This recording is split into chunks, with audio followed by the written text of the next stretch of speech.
So Jackie dug right into as soon as like we saw what, I think we saw what LinkedIn was doing with their app in HubSpot. And we're like, why can't we do that? And then we found out about UI extensions and the beta. We got into the beta program.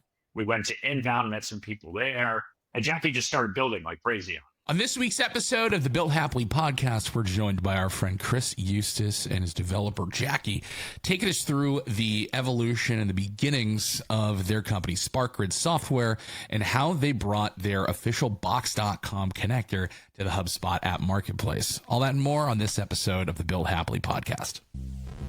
This is the Built Happily podcast, where we dive into building apps, companies, and relationships in the HubSpot ecosystem.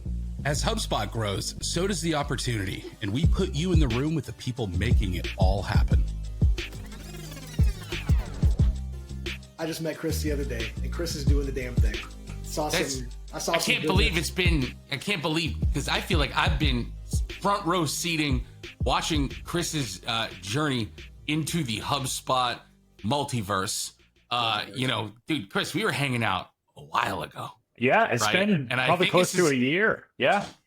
What was the first thing that got us hooked up? I'm trying to remember because, when we first started talking, you guys have been in the Salesforce consulting business for a long time. And we talked originally when I was like first doing the HubSpot or first doing like the Hapily partner stuff. And that was kind of like my main job. And we were chatting. And it had kind of sounded like your team was like just starting to like dip its toes into the HubSpot world, and you were starting to see more and more customers that were like using HubSpot or wanted to switch to it. Something was happening where like the tides were starting to kind of like shift a little more orangey, right? Yeah. But essentially, so we've been, Salesforce consulting partner for almost 16 years now. But also have been a HubSpot partner for 15 of those 16 years. Okay, so you've been in it then for a minute. We've been in it, but it's always been a very small. So what we would do is like way back in the day, Salesforce and HubSpot were like best friends, right? So I would actually host events with Salesforce reps and HubSpot reps together because they had the marketing tool. And this is before the exact target acquisition and things like that. But then, as I've seen the CRM, the HubSpot CRM platform evolve, it finally got to a point that I was like, okay, this is like, now we can start to do the stuff that we've been doing, kind of in the Salesforce world for a long time with the custom objects and the operations hub and the real high levels of customizability. And then my thought was like, I got to find out who are like the top application partners and just kind of learn a little bit about that. And I wasn't even necessarily sure that we were going to do that, but I wanted to just explore it. And I don't remember who introduced us. I had met, I think, the owner of your company. Ryan, didn't you know Ryan? I knew Ryan. It's Ryan wrote Cirrus. Ryan wrote Cirrus Insight, which was the first Gmail Salesforce, and we did close a ton of business with them over the years. Yeah.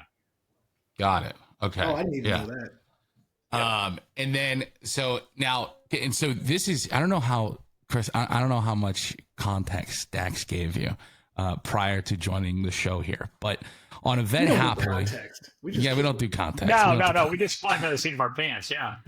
On the Built Happily podcast, originally we had kind of said, hey, we're going to go out and talk to other people who've built apps on HubSpot, but we quickly realized that there's a lot of other cooler things people have built on HubSpot, not just apps. However, sir, you have built an app on HubSpot, right? Yeah. And it's interesting because you come from the Salesforce consulting space into the HubSpot space, and then you're building an app on HubSpot. So like you have this story of a existing services solutions partner taking a step into the app solutions or app partner world, right? Yep. And what we want to do is we want to hear that story, right?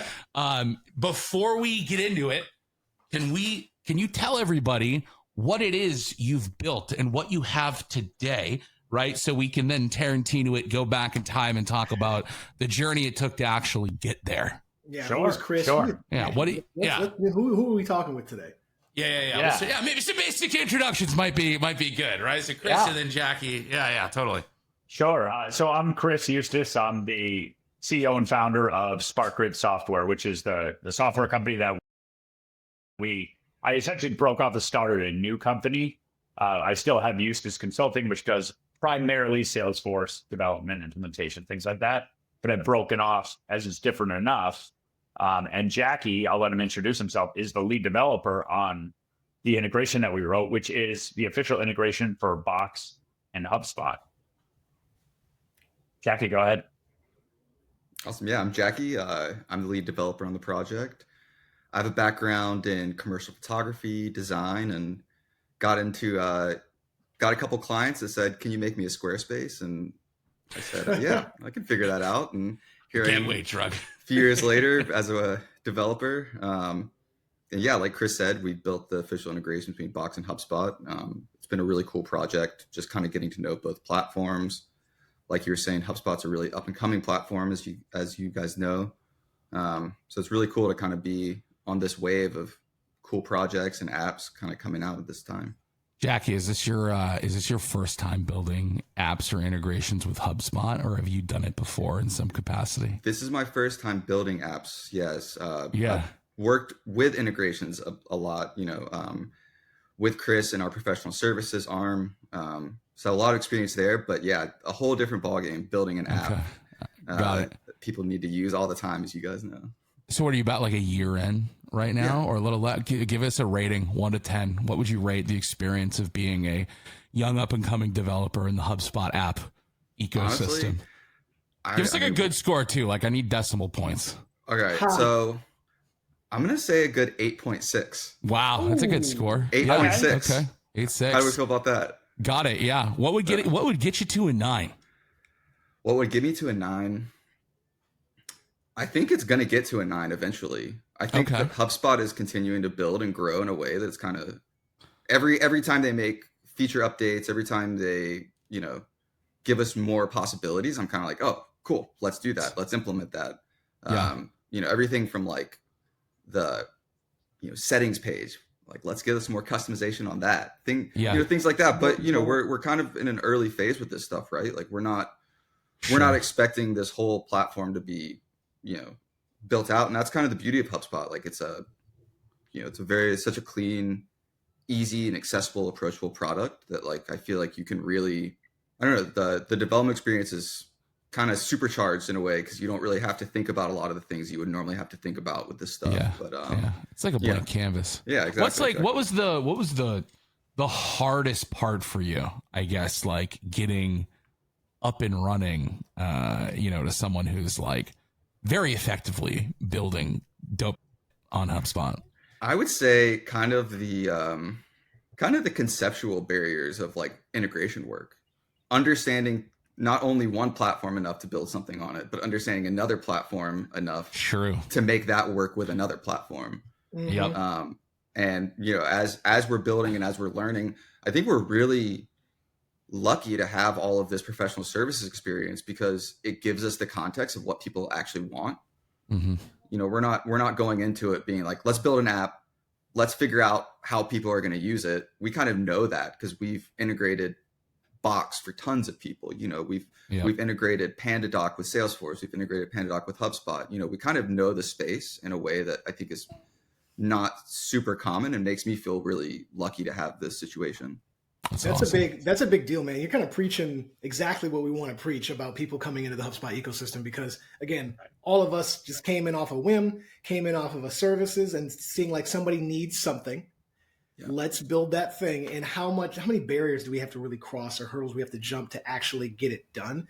And as it's growing, I mean, like you said, you're a year in, you're not 10 years, 15 years, comp sci degree, all Chris. No, you came in and you have something that's official, right? That means that's a big deal to be like, we have the official integration with Box and HubSpot. And after seeing it and seeing how you guys have, charted it from before UI extensions were even a thing, right? You had the CRM card you're working with, blowing that into the iframe. And now you have a lot of integration. It's really, really deeply integrated. I mean, it's a beautiful thing to see. Thus, while we're talking, so it's super awesome to hear your experience giving it an 8.6 all the way from the beginning, right? Yeah, and just like a quick, for any like developers or anyone building apps on HubSpot, listening to this right now, if you want an absolute masterclass in really amazing uses of UI extensions, go get yourself a Box subscription or go get yourself a Box account and hook this thing up to HubSpot using this integration, because it is an absolutely gorgeous implementation of UI extensions. And like, I have a hard time. I'm a guy who's kind of like, listen, there's integrations and then there's apps, right? And like integrations just kind of like send data between the systems, and apps actually add a lot of net new functionality to HubSpot. It's really difficult for me to call this a Box integration because, yeah, it's an integration, sure. But you guys add an asinine amount of functionality into HubSpot with this. It is again one of the best executions I've ever seen for UI extensions. So first of all, I want to give you guys your flowers on that. It's absolutely amazing. Cosign on that as well. Like there's like 20 workflow actions. It's the amount of net new functionality you built into HubSpot in the guise of it being an integration is crazy, right? So folks, definitely check this out if you haven't already. But Chris, again, Tarantino it. Let's go back to the beginning, right? I want to learn like what brought you from, we're kind of doing some work in the HubSpot space to we've built the official box.com, I'm going to call it app on HubSpot, right? So like, tell us about how that relationship with Box kind of started, and then kind of bring us into like, oh, why do I think it's a good idea to build this app on HubSpot? Like, tell us that story. Yeah, happy to. So we had worked with Box quite a bit over the years with their Salesforce integration. And this is probably 10, 12 years ago. Box had released, they had an integration that you just install from the Salesforce App Exchange. And I noticed a glaring issue with it right away. So worked with one of my developers who is no longer on the team, but still a good relationship with him. And I said, you know what we need to do? We need to allow users to be able to select their own folder and essentially pin that folder to a Salesforce record. Because what Box was making you do at the time with the integration is you'd have to go and create a net new folder. What if I already have a folder for that customer, for example? So we added this.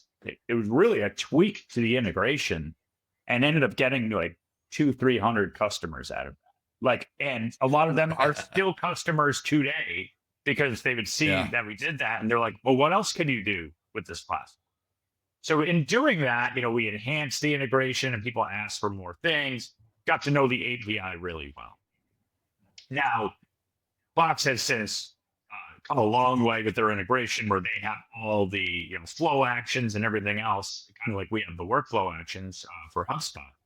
But I had some relationships there, and we actually were at a Salesforce event in New York City and met with a guy that I had never met before, who's like the VP of partnerships at Box, and a couple other contacts I had. And we grabbed lunch together.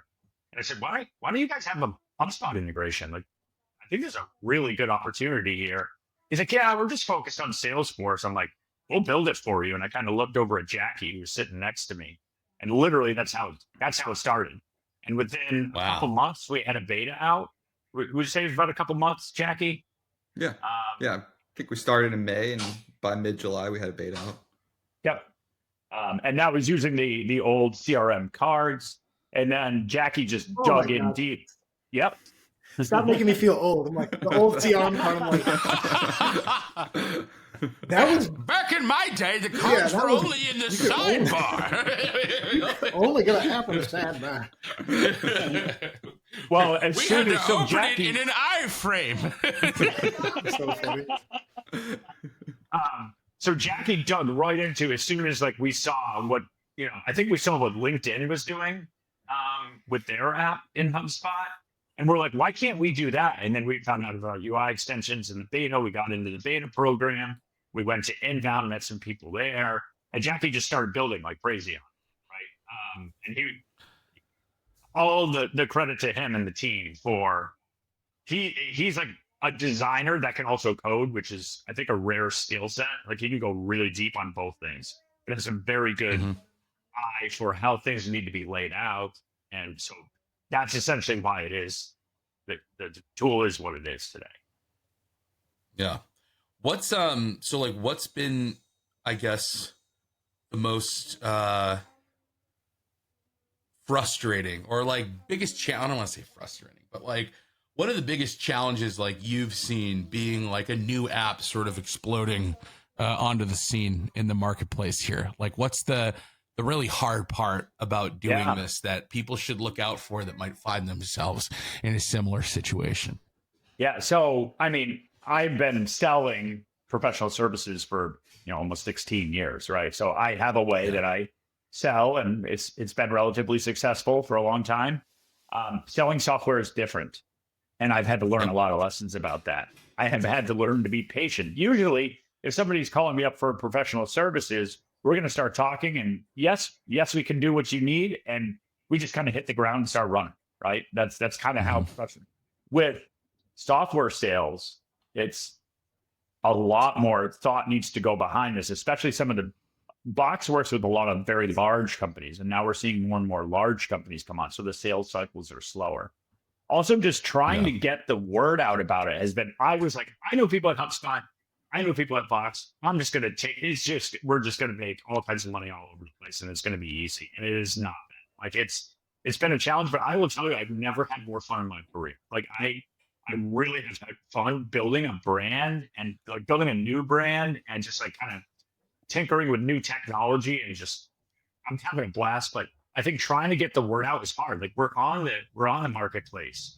We have some ratings. Yep. We have close to like 100 downloads now, which is not much. And I know there are thousands of companies out there right now that have them both, and trying to reach out to them. And I've learned, things from other individuals that I'm collaborating with on, how do you, do an Apollo and RB2B and all these like visitor level sort of like marketing tactics and stuff like that. I would say just trying to get the word out and get in front of the right people has been the most challenging part of it. How are you going about like finding the overlap between like Box.com users and HubSpot users, and like how are you trying to find them and like engage with them? Have there been any good tactics you've deployed? Is HubSpot being an open collaborator with you? Like, what does that sort of look like?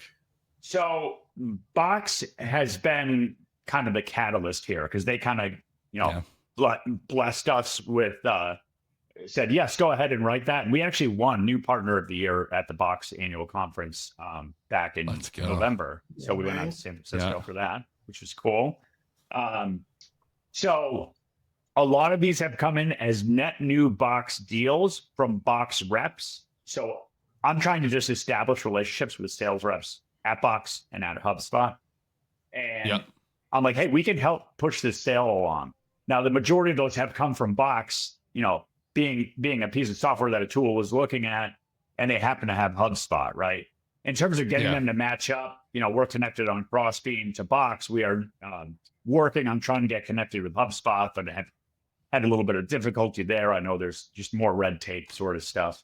But we have been working with the app partner team and everything else. And, they've been helpful, and really just trying to get the word. Like, I'm trying hard to like get the word. I know a lot of old timers at HubSpot, but like they've all moved on or doing different things now. So like just trying to get in and demonstrate these utilities to the different teams. Right. So does that answer your question?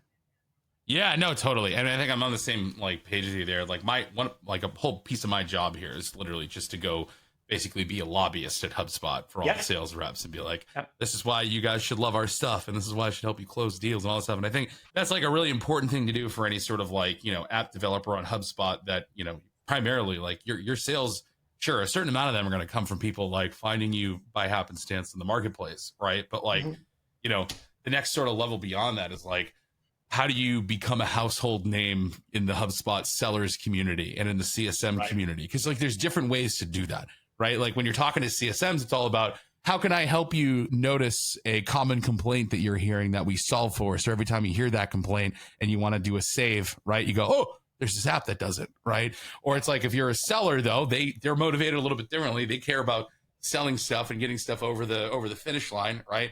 So a lot of with them, it's about educating them on, it's like, hey, when you hear XYZ use case, right? know that there is an app that solves for it. And another like piece of that too is just like teaching HubSpot sales reps how to like position apps as not just something else you have to buy because the platform can't do it by itself, right? Which is a whole nother, we can have a whole other conversation, kind of on that at some point. Jackie, I want to know, and what sort of advice do you have for like other HubSpot like developers out there in terms of kind of like staying up to date with what's possible inside of the HubSpot like UI and what you can kind of build? Because it sounded like, there was that moment where you guys were like, wait, what do you mean we could do UI extensions? And like now you're crushing UI extensions, obviously. Oh yeah. Right? Like you went from like what UI extensions to look at these UI extensions, right?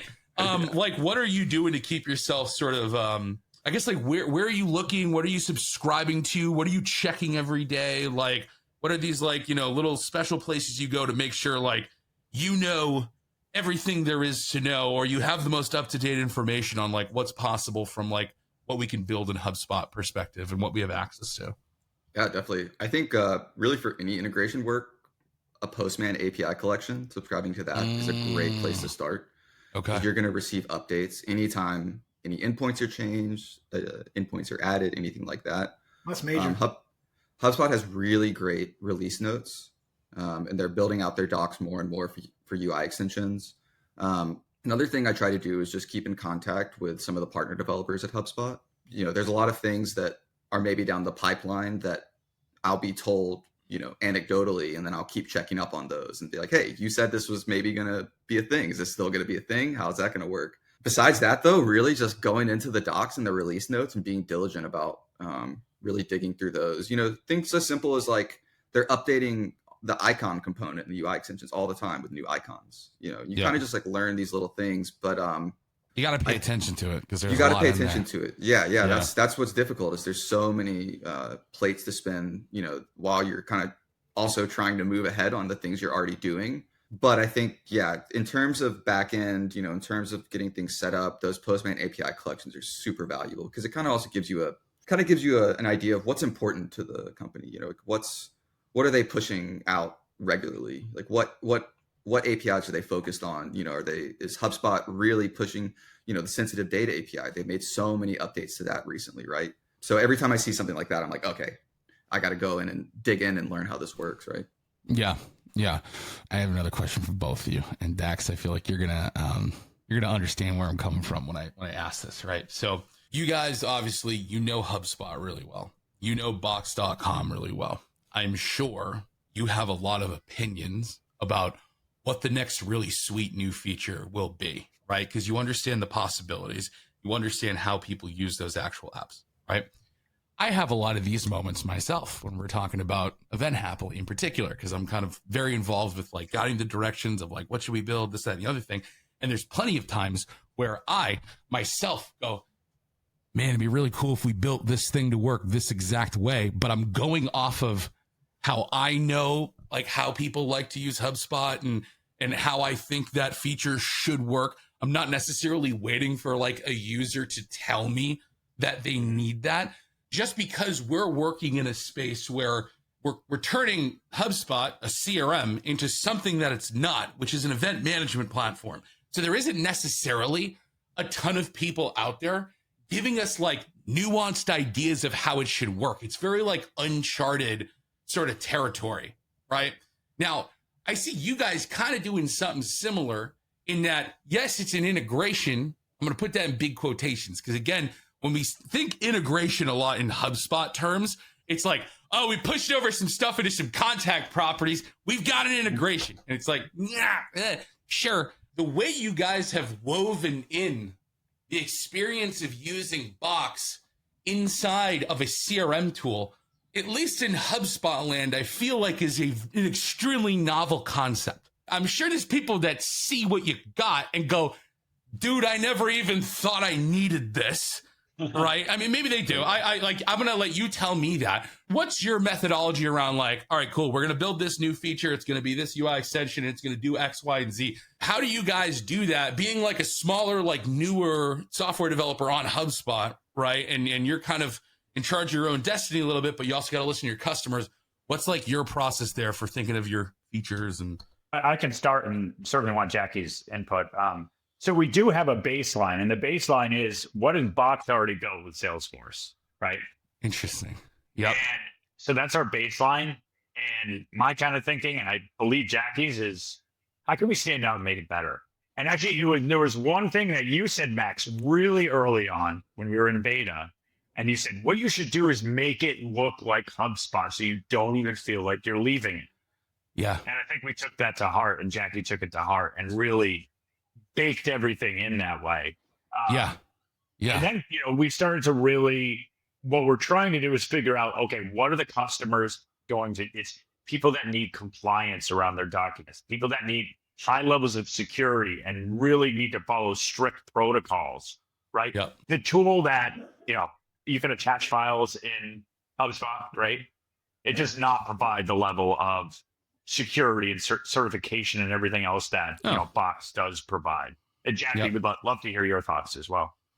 Yeah, no, I think you're right on the money. I mean, I'd say from a technical perspective, making our product, that line between opinionated and agnostic, right? Everyone uses these platforms differently. Everyone uses HubSpot differently. And as we're moving into a world where HubSpot has more compliance around it, where they are attracting more, large enterprise organizations, it's a difficult task. It's no easy feat to make this a tool that everyone can use, whether you've got 5 HubSpot seats or 5,000 HubSpot seats, right? So I think that's been a real interesting and exciting challenge for us, kind of figuring out like, how can we make this, like Chris said, have parity with the Salesforce integration? And then how can we, on top of that, make it so it fits HubSpot in the way that we know that people like to use HubSpot? And we've been lucky enough to work with some of our users, to do direct beta testing and things like that. And that's been really, really incredible, especially in the financial space, and some of these more regulated industries. It's just been really great to be able to make this tool something that feels so integrated into HubSpot, like you guys said, but also feels very customizable and like it's not forcing you down a happy path, right? Yeah. That's cool. I got a question. So you mentioned like financial industries and this document process, because again, when people see the integration, when they see the app, there's an app. You see it, you start to think of the applications, right? Like Max, when I was looking at it, I was thinking of people that have like sponsor profiles for Event Hapily, where you have to like submit some docs, you have to submit this and storing that. You don't want to store it in HubSpot. You want to store where other people in the organization can access it. There's a specific folder for it, right? Like that concept. So in event management, I can see where if you have Box and you're running events and you have HubSpot, you're able to centralize everything, right? What industries have you seen that are really kind of leveraging this document as a part of their sales or quoting or process period? We've seen a lot of interest from accounting organizations and law groups, especially. Chris, I'll let you take that one. Yeah. Law firms, accounting firms have been probably our biggest interest. We've had some professional services firms and some software firms, but really it's ones that have to worry about regulations. They kind of fall in, or some real estate too. Yep. There's like rules that are put out there that, to call it, Dropbox now does not support. So a couple of our customers came in and said, Dropbox doesn't support RESPA compliance, but Box does, right? And that was what made them jump. And he's like, well, I have Box now and I have HubSpot. Well, let me see, is there an integration? Yeah, there is one. And they try it out and he's kind of run with it from there. Yeah.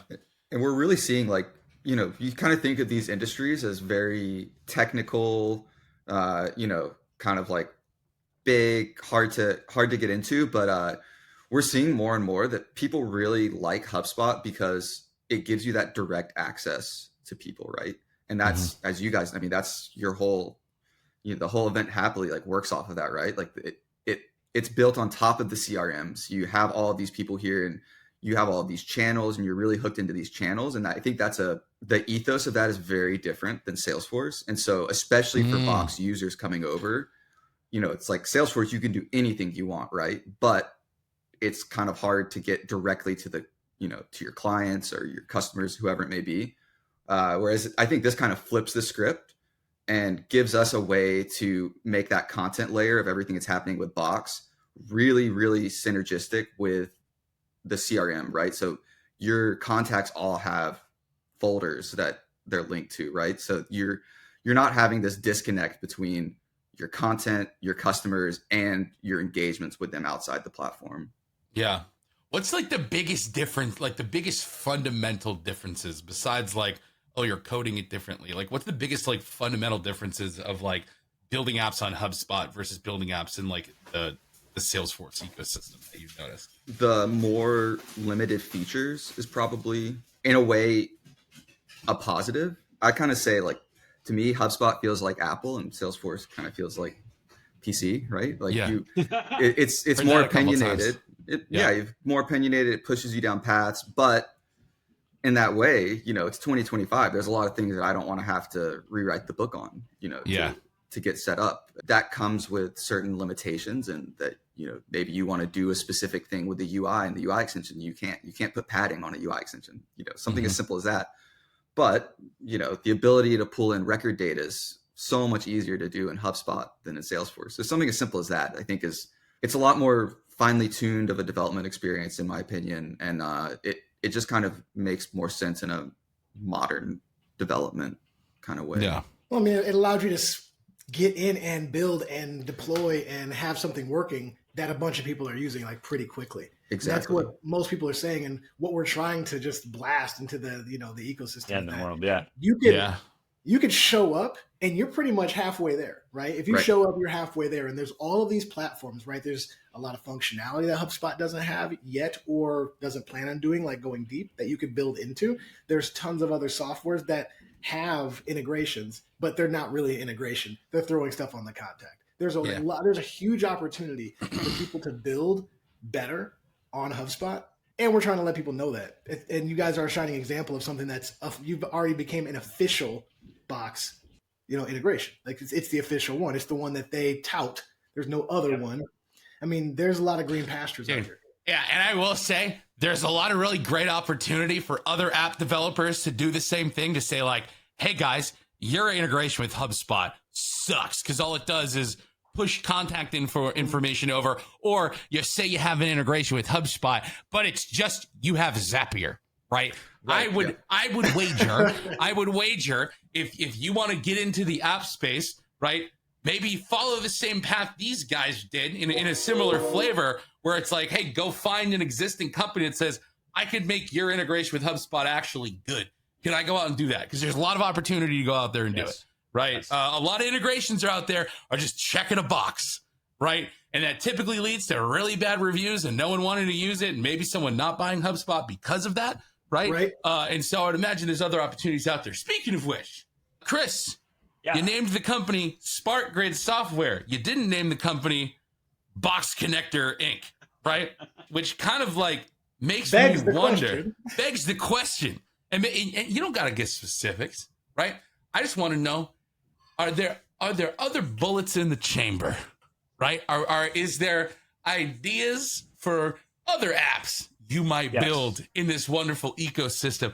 I'm gonna let you just say yes if you want to just say yes. But if you care to elaborate, wax poetic on ideas, give us cryptic hints, whatever you want to do, man, we'll listen to all of it. What's the future looking like for SparkGrid? We definitely have ideas. We've definitely explored some ideas. To be honest, we haven't really. The Box platform is so deep. Yeah. And we have not actually begun development, but I have set up development environments with other companies that have maybe they're similar tools to Box, and maybe they're completely dissimilar. But yes, the goal, the hope is, as long as I have my magic wand named Jackie here. I was about to say there's a wand sitting above me. To execute on this stuff, like I think that there is so much opportunity, because we've known the CRM space for so long, right? And we see what kind of apps are popular over on the other side of the fence over at Salesforce, and like where are people really getting value? So yes, I mean, ideally, and there's been some internal debate about, should we just name it Box Connector? Should we just have it that? There's been back and forth. other people that have kind of brought it to the fold from a marketing perspective, like, why did you do this? And I sometimes question myself, why did I do this? It would have just been so much easier if I did. But, Yeah. No, the more the merrier. Yeah. Right. Case in point, the more the merrier. Yeah. Build a bunch of stuff. Exactly. And I think, again, you're winning. And one of the things we talk about a lot is the opportunity isn't hidden at all for here. There is so much that you could do. Go to the App Store, sort by worst reviews, build a better one. Yeah. That's it. Yeah. Then you'll at least be able to, you have product market fit. You know what people don't like. You know what people need. Build it. And there's hundreds and hundreds of opportunities to just build. So, I mean, there's the argument of, should I just focus and do one thing absolutely excellent? Sure. You can have a boring life and work a 9 to 5 and do it great. And then watch what happens if something happens, right? You have one egg and it cracked. Well, I mean, there's both of those arguments are very sound of you should do one thing really great. We should just be a CPQ company. We should just be an events company, or we should just do bots, right? But I mean, what is a life that's not lived to explore what's all possible? Why not? You are humans at the end of the day. You are preaching to the choir. Your mentality is almost exactly like mine, right? Yeah. Kind of. Yeah. Go ahead. Here's a good example. I've heard a lot of HubSpot customers and a lot of HubSpot partners who use ClickUp complain about the native ClickUp integration. Hey guys, especially companies out there that onboard customers onto HubSpot and onboard customers onto ClickUp, you have a really great opportunity in front of you. Go make the better ClickUp integration. Okay? You probably know what people are complaining about. Right? Like there's so many apps out there that I hear complaints about the integration. Bro, go build a better one, right? There's opportunity out there for you to do it, right? If you're feeling the pain, chances are someone else is. And if you've got a really healthy understanding of how those two apps work really well, and you've got developer resources, you've got everything you need to go do it better, okay? And like capitalize on it. I'm just going to say that. Yeah, and it makes it easy. It's not like you have to learn Lightning and then learn how to like install packages and all this stuff.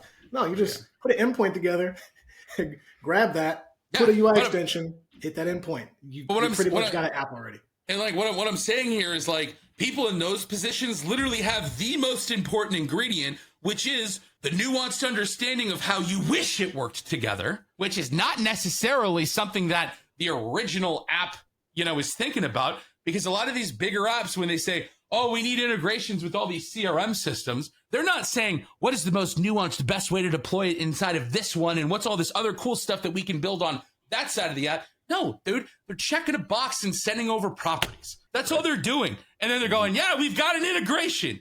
And then people are like, yeah, but it sucks. There's opportunity out there for partners to go out and build the better versions of all of these and make a product around it, right? And rant. Just wanted to say that. You guys got it. Now I'll end it with this, right? The concept of you were a solutions are a solutions partner, right? You have dealt with the pain. You've been in the trenches. You've seen the complaints. You've had to work with this company. We're really simple. We're just like everybody. No, you're not. Everybody's company is crazy different. Everybody's company has the most weirdest nuances. And when you're starting to do these services, I mean, even myself back in the day, like our customer service portal was because somebody needed it and they needed it to work this way. And then everybody started complaining that I needed it to work this way, that way. So you add a bunch of features and then you have I would say the best in show at that point. Yeah. When you have that as a solutions partner, when you have that nuance, when you got those calluses of trying to make this work over and over and over again, especially if you said you did a bunch of deals with Box over and over again, people are like, yeah, but what about this? Yeah, but we do it like this way. It is just a layup. I feel like that is the formula to get into the HubSpot ecosystem is get your hands dirty with somebody using HubSpot and then be like, what's the first thing they trip up on? What's the first thing they skin their knee on? What's the pebble in the shoe at the end of the marathon? Right. Those are the instant solutions that can be built. And once you have those relationships, like you said, Chris, I've got relationships with Box. I've got some relationships with HubSpot. Once you find and curate those relationships, now you've got at least a platform of distribution. Because HubSpot is a platform that has a lot of different wires, a lot of different places, a lot of different ways, right? So you're able to really build and solidify without even how product market fit. You don't even have to guess that. And that's usually what people build and die on. They're like, oh man, I spent $10 million and $30 billion in trying to make this thing that I believe the world needs. And people are like, I don't need some pin that's like shows me stuff. I have a phone. Like, are you sure I need this? And you're like, yeah, I swear. No one needs these extra things. But in this world, when you're going through this place of going through as a solutions partner or a consultant, a hustler, what have you on HubSpot, you'll instantly find out. Literally every app that we built was like, man, you know what? You guys should build this. We're like, okay, guess what? Everybody wants it, right? And that's what I think that what you guys have done extremely well. Not only you found the challenge, you went through this playbook of I helped people out. They needed this. I built it. I got distribution. A bunch of people need it, but I built it well. Keyword, shout out to Jackie. It built it well where it looks, very impressive for even the veterans of looking at HubSpot apps. Then you can do that and repeat ad nauseum as much fun as you want to have. And I think that you guys are a great example of doing it right, doing it well, and just owning it and adapting as HubSpot grows. And you did it quickly. You did it really years building it. You did it in a year. You got Jackie came in. It's like, you know what? Here's how it works. Cool. Oh, I guess I figured it out. I won. Correct. Yeah. It's over. Yeah. That you guys wanted that, so I wanted to applaud that and shout you guys out. But before we go, we always like to ask 3 fun questions. Now I got 2 people to ask questions with. Chris and Jackie. First question is, I need favorite colors. Favorite Sage color? green. Blue. That's okay. That's not an acceptable answer. You should Sage green. Sage green. Okay. Acceptable answer. Blue, not an acceptable answer. Dax, can I ask one question? Navy blue. Partial credit. Can I ask one question that is like, I know we're supposed to ask like fun, get to know you questions here, but since we have HubSpot app developers gracing us with their presence today, I do have one question I want to ask you guys. If you could snap your fingers today, right now, and get one API that you feel like has been missing from HubSpot's like publicly available APIs for you guys to build apps on, what would it be? Can I answer? I already know what you're going to say. That's a great question. I can tell you a general feature I'd like to see, which would be UI extensions and workflow actions. Give us some more dynamic inputs, outputs with the workflow actions. True. Yeah. So like you're saying, like when your app inserts a workflow action you can use, right? The actual UI of how you configure it, right? More control around that. Oh yeah. Just having properties and you can't do multi. It basically works like the CRM card, right? That would be sick. You send the JSON and that's it, right? As far as APIs, I would like some improvements to the associations API. AKA redo it. Redo it. Yeah, exactly. Yeah. Make it not bad. Redo it. Yeah. I like that. I like that. From my perspective, I would love them to expose the UI extensions to all the marketing tools, the HubSpot marketing tools, because there are tons of companies out there that have HubSpot just marketing. Like, who doesn't have? If you're in a marketing department, of course you have collateral and files, and like we would love to get into that space, but we don't have any access to that. Yeah, like I could see a situation where like you're building an email and you'd love to be able to like open up box.com, right? And be able to pull something in. And like, so here's what's crazy though. Canva can do it because it's like Canva has that like, whatever backroom deal with, well, actually, I mean, it's HubSpot making the integration with Canva where like you can open up the file manager and there's a Canva button. Where'd that come from? Right? Dude, open that up to other people. You know what I mean? Like, it kind of makes sense that they sort of like, it doesn't make sense. I don't love how they gatekeep a lot of that stuff, right? Yeah. From just, for just being strategic integrations. It's like, it's clearly possible. Like, make that more available to other folks. But I feel you on that one. It's a good one, man. That's a banger. So, final question is, I need breakfast cereal because we just got a different breakfast cereal today. And I want to see, Chris, breakfast cereal. What you doing? Cinnamon Toast Crunch. Great answer. It's fair. Jackie? All right. If I'm back in the day, in middle school, we're talking Reese's Puffs. What about now? Now, what about now? Cascadian Farms, no sugar added, with freeze-dried strawberries and blueberries. Unreal. There you go. Yeah, you were ready for that question. I was ready. I just had a bowl. So, well, guys, I appreciate you jumping on. Where can we find you at? What's up next for you guys? Yeah, so you can find us on the HubSpot Marketplace if you just search for Box Connector. Not little known thing, but thing that we haven't discussed at all is on top of all the file stuff, we do e-signatures as well. So Box Sign gives you unlimited digital signatures as part of your Box subscription fee. So if you're paying for a DocuSign and you're paying on per envelope fees, it's a huge way. So yeah, you can find us on the HubSpot Marketplace. It's probably the easiest, or you can go to sparkgridsoftware.com. Awesome. All right, Guys, thank appreciate you it, guys. so much for Thank you. gracing us with Appreciate your the time presence today. I feel like this episode's a long time coming, so I'm very, very happy that you were able to join us. And yeah, I'm sure we'll be having you back for part 2 at some point. Great. Indeed. Yeah, Appreciate we want it. to see the part 2. Peace. Yep. Thank you guys so much for Thanks so having us. much, guys. Thanks, Appreciate guys. it.